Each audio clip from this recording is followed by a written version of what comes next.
બનાસકાંઠા જિલ્લામાંથી થરાદ વાવ જિલ્લાનું નિર્માણ કરાતા વિરોધ સામે આવે છે અને દિવસે દિવસે વિરોધ વધી રહ્યો છે।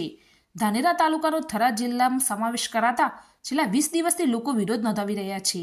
ત્યારે આજે ધાનેરા ખાતે હિતરક્ષક સમિતિ દ્વારા બંધનું એલાન આપવામાં આવ્યું હતું, જેમાં ધાનેરા બજારના વેપારીઓએ બજાર બંધ રાખી સમર્થન આપ્યું હતું। ત્યારે આજે જન આક્રોશ સભાનું પણ આયોજન કરાયું હતું, જેમાં મોટી સંખ્યામાં લોકો જોડાયા હતા।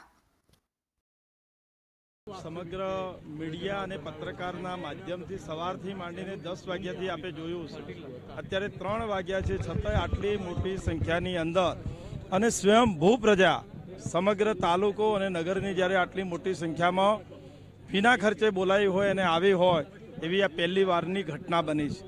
એના ઉપરથી જ ખ્યાલ આવે છે કે દરેક વ્યક્તિને પાલનપુર જિલ્લા સાથે જ રહેવું છે અને કોઈ પણ સંજોગે થરાદની અંદર જવું નથી। એ જન આક્રોશ જે સભા હતી, સભાનો આખો સાર છે અને આપના માધ્યમથી અને અમારા માધ્યમથી પણ સરકારને અમે વિનંતી કરીએ છીએ કે સરકારે જે નિર્ણય કર્યો છે એ ક્યાંક ને ક્યાંક કોઈને કોઈ પ્રોબ્લેમ, કોઈ ઇસ્યુના લીધે કરી અને પૂરી જિલ્લાની માહિતગાર વગર આ નિર્ણય થયો છે, ક્યાંક કાચું કપાયું છે। એ કારણે કરીને આ પ્રકારના નિર્ણયથી આખો જિલ્લો દુઃખી છે। આજે દિયોદર હોય, કોંકરેજ હોય, ધાનેરા હોય કે પાલનપુર પણ દુઃખી છે કે પાલનપુરની અંદરથી પણ 14 જિલ્લા હોય અને 8 જિલ્લા બીજે જતા રહે અને 8 તાલુકા બીજે જતા રહે અને 6 તાલુકા રહે તો પાલનપુરનો પણ વિકાસ ખૂબ મોટા પ્રમાણની અંદર રૂંધાઈને એની રેવન્યુ જનરેટ જે થવાની છે એ ખૂબ પ્રમાણમાં ઓછી થાય, તેથી પાલનપુરની પ્રજા પણ ખૂબ મોટા પ્રમાણમાં નારાજ છે। માવજીભાઈનું એક નિવેદન હતું કે ધાનેરાના જે વિકાસના કામો હોય એ વિકાસના કામોને કોઈ એક માણસ આંટીકુટીમાં મૂકી રહ્યા છે, કોણ છે?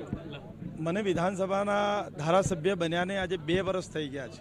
2 વર્ષથી અનેક પ્રકારની સૌથી મોટો પાણીનો પ્રશ્ન છે, તો પાણીનો પણ 1411 કરોડની યોજના લાવી, સબ ડિસ્ટ્રિક્ટ હોસ્પિટલ માટે લાવી, જીઆઈડીસી માટે લાવી અને આ રોડ માટે, આ 5 પ્રશ્નો એ તાલુકા માટેના સૌથી પ્રાણ પ્રશ્નો છે, એને મેં પ્રાયોરિટીમાં લીધા।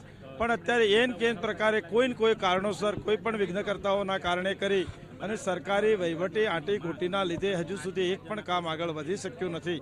એટલા માટે આજે જાહેર જનતા વચ્ચે મેં વાત કરી। આ આંદોલન આજે જન આક્રોશ મહાસભા હતી, હજુ સરકાર માંગ નહીં સ્વીકારે તો આગામી શું રણનીતિ છે? આગામી સમયમાં આપ જોઈ રહ્યા છો કે જનતા એ જનાર્દન છે અને જનતાનું મન અત્યારે આંદોલનકારી બન્યું છે અને હજુ તો આ શરૂઆત છે, હજુ તો આ ટ્રેલર છે। ગામો ગામની અંદર જે રીતે લોકોને ખ્યાલ આવે છે, એની અવેરનેસ આવે છે કે જિલ્લો બદલાવાથી કેટલી બધી સમસ્યાઓ ઊભી થશે અને કેટલી અવળી દિશામાં જવું પડશે, એના કારણે કરીને ગામો ગામ ખૂબ મોટી જનસભાઓ। આજે ધાનેરા તાલુકાની અંદર જે જનહિત સમિતિ મારફતના માધ્યમ મારફત જે આક્રોશ સભાનું પેલું કરવામાં આવ્યું છે અને એની અંદરથી આટલી મોટી પ્રજા જોઈ અને મને વિશ્વાસ છે કે સરકાર આ વિશે વિચારણા કરશે અને અમારા માધ્યમ મારફત આપને પણ વિનંતી કરવામાં આવે છે, આપના માધ્યમ મીડિયાના માધ્યમ મારફત આપ એમનું ધ્યાન દોરો કે જેથી કરીને સરકાર ફેર વિચારણા કરીને બનાસકાંઠા જિલ્લામાં ધાનેરા તાલુકાને મૂકે અને ધાનેરા તાલુકાનો પ્રશ્ન સોલ્વ થાય।